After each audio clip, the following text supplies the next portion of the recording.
2019 was a year like no other. We got some great movies such as Jumanji: The Next Level, Spider-Man: Far From Home, Toy Story 4, and Shazam. We also had some just okay movies like Aladdin, The Lion King, Frozen 2, Lego Movie 2, Captain Marvel, and Dumbo. We even had a couple of bad films like X-Men: Dark Phoenix and The Secret Life of Pets 2. Yeah. But there are two movies that came out that defined the year, in my humble opinion. Maybe Toy Story 4 can also be put into that category, but we're not talking about that today. But first, before we get into that, let's rewind all the way back to the year 1977. Bear with me here. 1977. Star Wars released. It created a phenomenon. Everyone had to go see the latest George Lucas movie. And this was the time where he wasn't a big name. He's directed things like THX 38, whatever it is, I don't really know. And then American Graffiti, which, I haven't seen either of them, but I bet they're okay at best. But this created something big. It garnered 2 more sequels in the next 6 years. Everyone loved how this trilogy ended. Until Lucas started to meddle. In 1999, George Lucas directed and released Star Wars Episode 1, The Phantom Menace. The beginning of the prequels and an even bigger event. That was one of the biggest events in movie history. Everyone, even more so than A New Hope, everyone had to go see The Phantom Menace. And it didn't even gross over $1 billion. Where were you guys? People were just hyped out of nowhere. We got 2 more in another 6 years, and then nothing. I mean, we got the Clone Wars movie in 2008, but yeah, 10 years after the release of Revenge of the Sith, we got Star Wars Episode 7, The Force Awakens. Over time, this movie became the 5th highest grossing movie of all time. We got 2 more of the span of 4 years, so they were pumping this out way quicker, which you can kind of see with their quality. Wait, 4 years? That would mean the ending of the saga was in 2019? I'm going to keep this kind of quicker because the MCU is much bit larger than the Star Wars saga. So, it all started back in 2008, like much more recently, with Iron Man. Now, just a reminder that we had gotten Marvel movies before this, in the sense of the old Spider-Man movies, the original X-Men trilogy, and Blade. With that being said, the MCU was the first connected series of Marvel movies, meaning that each and every movie that released connected to the other in some way. So, the events leading up to one, the big crossover movies, the movies before it had something to do with it, pretty much. They're all connected. It's one big universe. The other, Spider-Man, old Spider-Man movies, the X-Men, they're not part of this universe. Well, they could be now. I haven't seen Deadpool and Wolverine. But yeah. After Iron Man, we got some more superhero origin movies, like The Incredible Hulk, Captain America: The First Avenger, and Thor. Not all of them were necessarily good, but we got them. And then in 2012, we got The Avengers, an epic crossover movie connecting all of these superheroes together. That marked the end of Phase 1, more than half of the Star Wars saga. And then, after that, in Phase 2, we got more sequels and other origin stories, with one of these films in that phase being a sequel to The Avengers, titled Age of Ultron. That's where more of the stories that we were told come together. It's an even better movie than Avengers, and honestly, it's the most underrated Marvel movie, so go check it out, definitely. One more Ant-Man-shaped Ant-Man movie, Phase 2 ended. We then started Phase 3 with even more sequels and a few more superhero movies, origins. In 2018, we got the next Avengers movie, Infinity War. Soon becoming one of the highest grossing movies of all time. This movie was and still is amazing. The action was great, but the movie didn't end in our hero's favor. The villain ultimately won the war. The Infinity War. Which left room for one more movie. After a few more movies, in 2019, the very next year, we got the next Avengers movie. And what everyone thought was the ending, Endgame. This movie that pretty much ended the Infinity Saga did so well, becoming the 2nd highest grossing movie of all time. Avatar is still number 1, but it almost did it. Avengers Endgame also came out in 2019. Disney did so well in 2019, garnering $7 billion hits alone, 8 if you count the next MCU Spider-Man movie, Far From Home, a co-production. But how did Disney do this? Well, you asked the wrong person, bucko. I'm not going to want to shut up about it. Well, I insist. Well, to start, Captain Marvel came out in March, and probably made as much money as it did because of hype for Endgame. It kind of gave us more information about Captain Marvel, because she was teased in Infinity War. Next month, we got Endgame in April. 2 MCU movies that made over $1 billion. So that's $3 billion alone in the span of 2 months, guys. That's crazy. We got Endgame. That became one of the highest grossing movies of all time. In May, we got the live-action Aladdin. And this was when these weren't all Disney wanted to make for monetary purposes only. Now we get them all the time. Back then, they were actually pretty cool. Like, honestly, I didn't hate Aladdin. We also had the live-action Lion King, which also made a butt-ton of money. But, good lord. But, Toy Story 4 actually came out in between the two. It made its money because, one, it was another entry in the highly successful Toy Story series. Those things made money like crazy. And two, it was a kids movie that came out in the summer. Everyone went to go see it. I went to go see it like day one. So, finally in December, we got The Rise of Skywalker. The finale to the Star Wars saga.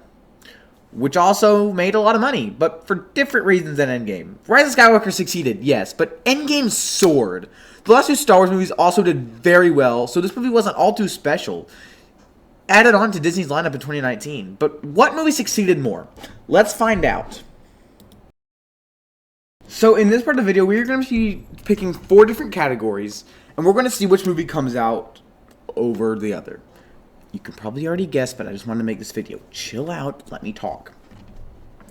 Starting with the category The Movies Before. With these movies being sequels, they obviously had movies that came before it. That was something I probably didn't need to write, because anyone watching this video probably already knows that. But did they validate this one? Well, let's start with Star Wars. Star Wars started very, very strong, and I already said this. With the first 3 movies, those were incredible. I still love them to this day. When Star Wars came back, it wasn't bad, just kind of boring. The Phantom Menace has never been my favorite. There are cool parts in it, which doesn't make it awful, but honestly, just kind of boring. Attack of the Clones is also fine, but yeah. But the third one is my favorite Star Wars movie and one of the best movies I've ever seen, so they aren't bad at all. When Star Wars became a Disney product in the next few movies, The Force Awakens was really good. Rogue One was not, in my opinion, but feel free to have your own. The Last Jedi was also not very good. That is probably my least favorite Star Wars, like, main 9-film Star Wars movie. It's just okay. But even though, it's still not terrible. Solo was fine enough. So the track record overall isn't anything that bad. With the MCU, it starts out good with Iron Man. And the rest of the Phase 1 isn't the best, besides Avengers. But not all MCU movies are bad. Those include The Incredible Hulk, Thor 2, Ant-Man 3, but a few more that aren't bad, just kind of boring and forgettable. But the highs in the MCU are very high. I can't really say the same about the build-up to The Rise of Skywalker. The build-up to Endgame was much more earned, so this point will go to Endgame.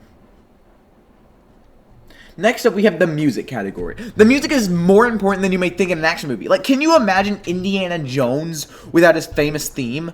Like, no. You have to have that dun-dun-dun-dun, dun-dun-dun. You have to have that. The music in Endgame does sometimes reuse music from older movies, but that makes sense to the plot because of the plot.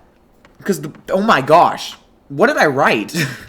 But that makes sense to the plot of the movie since part of it revolves around time traveling back to those older movies. So the use is much better in this movie. The Rise of Skywalker also uses music from older movies, but it's not for a reason. It's just for the fan service. And John Williams is like 90, so he didn't have to write anything else. So obviously the score to The Rise of Skywalker is good, mainly because the score to the other Star Wars movies is also great. But I can't, genuinely praise The Rise of Skywalker for what it did because there's nothing new in it. They just reuse old music. So, and something I've realized over the last couple of days is when the main theme of Star Wars is played in the final battle of the movie, it'd be the same thing if during Endgame's final battle, the MCU played, which would have been corny as shiitake. Because of that reason alone, I think Endgame has also taken this point. Alright, stay with me on this one. This might lose a couple of you, but hear me out. This segment isn't about who has the better characters. It's more about what they do. in The Rise of Skywalker, not every character is perfect. I would say there's much work that needs to be done on those characters. But they still stay around for the whole thing. They are actively with Rey on this mission. They actively progress the story. The whole movie is pretty much about the self-discovery, whether or not it's shown well. Our characters are still showing growth. In Endgame, we have our characters already developed, and that's the tricky part of making a sequel, where you already have these characters developed. But in Endgame, we already have them all. And basically, at the end, all the Avengers that weren't in the movie just show up. So they weren't earned in the movie. No, and the similar thing happens in The Rise of Skywalker, but we don't get to see these characters. They just show up for that big dramatic scene, and I still love that scene. But it's much less exaggerated. Yes, the scene in Endgame is much better, but I think The Rise of Skywalker actually handles its characters a bit better. It's not by much, and this opinion could change, but The Rise of Skywalker gets this point. The ending. Avengers Endgame and The Rise of Skywalker's endings are very similar, but Endgame did it way better. Mainly because The Rise of Skywalker copied Endgame's ending. Starting with the trope of all characters coming back to the fight. Now, I know that the characters were handled just a bit better for the characters that came back. We didn't really get to see them. We just stayed with the characters that we already had been fleshed out throughout the movie. Endgame had all its characters that died in Infinity War come back for the fight. But the thing is, yes, The Rise of Skywalker does handle the individual group of characters a bit better, but Endgame's character return scene was much more earned. That's one of the best scenes in cinema ever. So that's been cleared up. Let's talk about the villain in the ending. Thanos in Endgame isn't the Thanos that snapped in 2018. The Thanos in the final fight of Endgame is from 2014, the Guardians of the Galaxy year.